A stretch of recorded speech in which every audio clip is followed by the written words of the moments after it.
Olá, alunos. Bom dia, boa tarde, boa noite, dependendo do horário que você vai assistir esse vídeo. Aqui é o professor Roberto, sou de Geografia, mas hoje eu vou dar uma ajudinha para vocês em História, tá? Tô aqui já com a minha espadinha do Minecraft, tô aqui com a minha latinha do Dragon Ball e vamos à aula. Ah, vamos nessa! Ok? Tô falando um pouquinho embaixo que tá de madrugada, a titio tá dando aula de madrugada. Vamos lá, qual é o tema da aula de História? Deixa eu clicar aqui. Ele fala aqui. A primeira coisa que você precisa lembrar é que a história é uma disciplina que estuda os homens e as mulheres no tempo e no espaço, não é? O que é isso? Você vai aprender como que a sociedade ela construiu a sua história ao longo do seu tempo, passado, presente e o futuro, dentro do seu espaço, chamado de espaço geográfico. É onde a gente vive. A cidade, a fazenda, seja onde for. Ao estudar homens e mulheres, enfim, a sociedade, a história, procura compreender as mudanças permanentes sociais, ou seja, aquilo que mudou ou não com o passar dos anos na sociedade, ok? O estudo da história, portanto, envolve o exame das realizações humanas e também das transformações e continuações sociais, econômicas, políticas, culturais que ocorrem nas sociedades. Eu não entendi esse final. Quer dizer, não entendi foi nada. Gente, isso basicamente quer dizer o quê? Todas as transformações, que, por exemplo, você às vezes é muito novo, né? Tem, sei lá, seus 10, 11, 12, talvez 13 anos.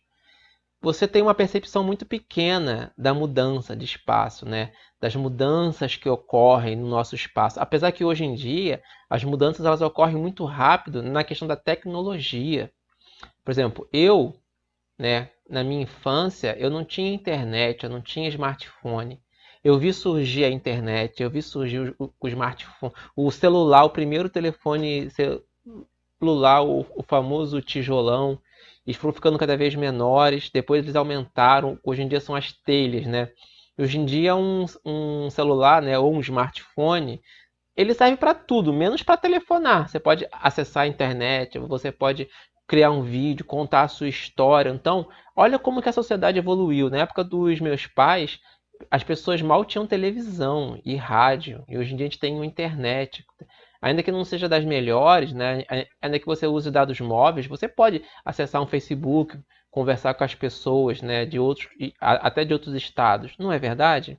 Isso também é história. Ah, agora eu entendi! Agora eu saquei! Agora todas as peças se encaixaram!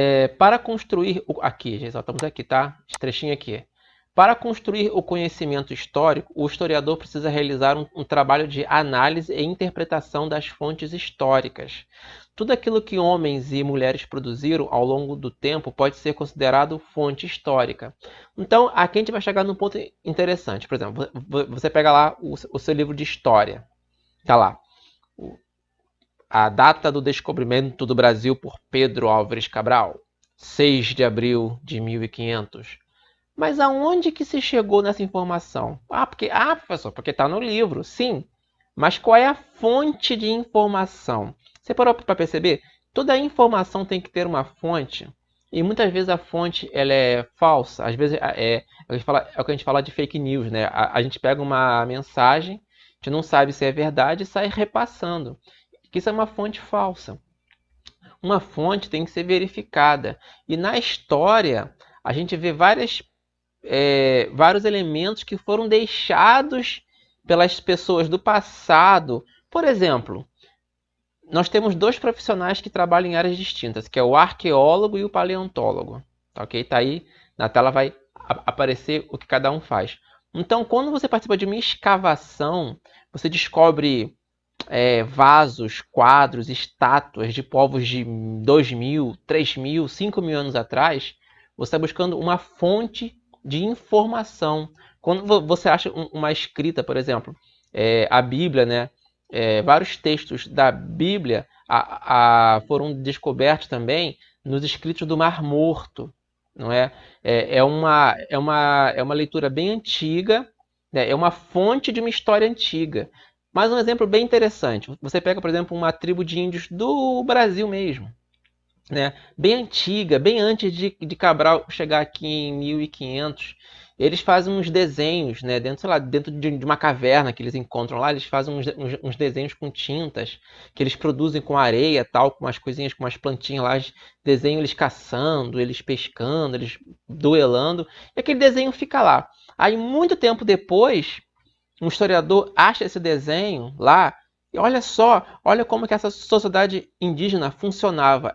Esse desenho é uma fonte histórica também. E aqui na apostila ele fala o seguinte: ai, passei demais. Aqui. Deixa eu marcar aqui. São exemplos de fontes históricas: jornais, livros, cartas, diários, pinturas, esculturas, filmes, mapas, fotografias. A fotografia que você tira é um registro histórico. Aquelas fotografias bem antigas, lá do século passado, na época que o Rio era só mato, né? Ainda tinha poucas casas. E essas fotos bem antigas são registros históricos. Quando o pesquisador, o historiador, ele encontra peças de, de prata, vasos, talheres muito antigos, aquilo ali pode ajudar a entender como funcionava aquela sociedade. Tá dando para entender? Ai, tô passando demais. Peraí. Aqui. Tô aqui. Deixa eu descer aqui que é melhor. Vamos descer. Aqui. Além dos exemplos já citados, os relatos orais também são considerados fontes históricas. Uma vez que por meio deles pode-se obter informações sobre, por exemplo, um dado acontecimento ou sobre como as pessoas viviam em uma determinada época, inclusive nas sociedades ágrafas, quer dizer, aquelas que não possuíam nenhum tipo de escrita. Então, quando você tem sociedades antigas, que mesmo que eles não tivessem ainda a questão não escreviam, não tinham ainda noções de escrita, eles tinham a noção da fala e também das artes. Muitas sociedades antigas botavam sua história em desenhos, em gravuras em pedras, em madeira. Deu para entender? E a tradição oral é aquilo que passa de pai para filho. Então, na antiguidade, não tinha. A maioria das civilizações não tinha escolas como nós conhecemos, alguém passando conhecimento escrito, não. A gente tinha o quê? Tinham pessoas, os anciãos, que contavam suas histórias, suas experiências para os mais jovens. Era a tradição, por exemplo, quando seu pai ou sua mãe te ensina alguma coisa falando, isso é uma tradição oral, é um ensino que não é escrito, é feito, né, na fala, ok? Descer mais um pouquinho. Deixa eu subir aqui, minha imagem aqui tá tampando o texto. Atualmente, as entrevistas são um recurso muito utilizado pelos historiadores para construir trabalhos sobre indivíduos ou grupos sociais que, em geral, eram esquecidos nos estudos históricos mais tradicionais, que privilegiavam apenas os acontecimentos relacionados aos grandes homens, como presidentes, generais ou reis. Além disso, os trabalhos de história oral, ao dar voz ao indivíduo comum, né, ajuda-nos a perceber que todos nós, incluindo você, caro aluno, somos sujeitos históricos, participamos do processo histórico e, portanto, fazemos história. Quer dizer, quando você vive a sua história, cada um tem a sua história, eu tenho a minha, você tem a sua, nós vivemos a história, ok? Então, uma coisa que a gente chama de legado, né? O que seus pais te ensinaram, seus tios, seus avós, o que você vai passar quando você ficar mais velho? Qual vai ser a sua história de vida? Tá entendendo o que eu estou falando? Então, cada um tem a sua história. Então, a história, no geral, ela se baseia nessas fontes históricas, como já foi falado, livros, revistas, imagens, esculturas, pinturas, quadros, que refletem uma época ou um pensamento, tá bom? Aqui ele sugere uma pequena atividade, que é o seguinte. Deixa eu botar aqui.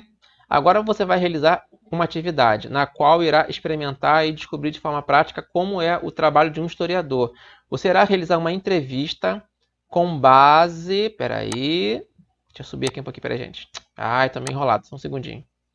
Uma entrevista com base no roteiro de perguntas sugeridos abaixo, né?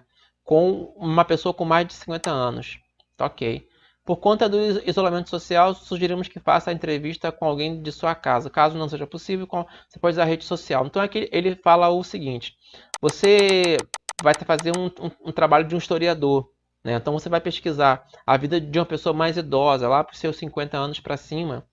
Pode ser o seu avô, se ele morar na sua casa, né? Ou um parente mais velho aí que more com você, ou você faça pelo Facebook, pelo WhatsApp, né? Fala vovô, titio, sei lá, é um trabalho para a escola. E eu queria fazer umas perguntas. Aqui estão as perguntas. Aí eu vou dar até uma sugestão. Compara como era a infância dele com a sua. Quais os brinquedos que ele tinha e o seu. Ele tinha, por exemplo, videogame, né? Se não, quais eram os brinquedos dele, entendeu?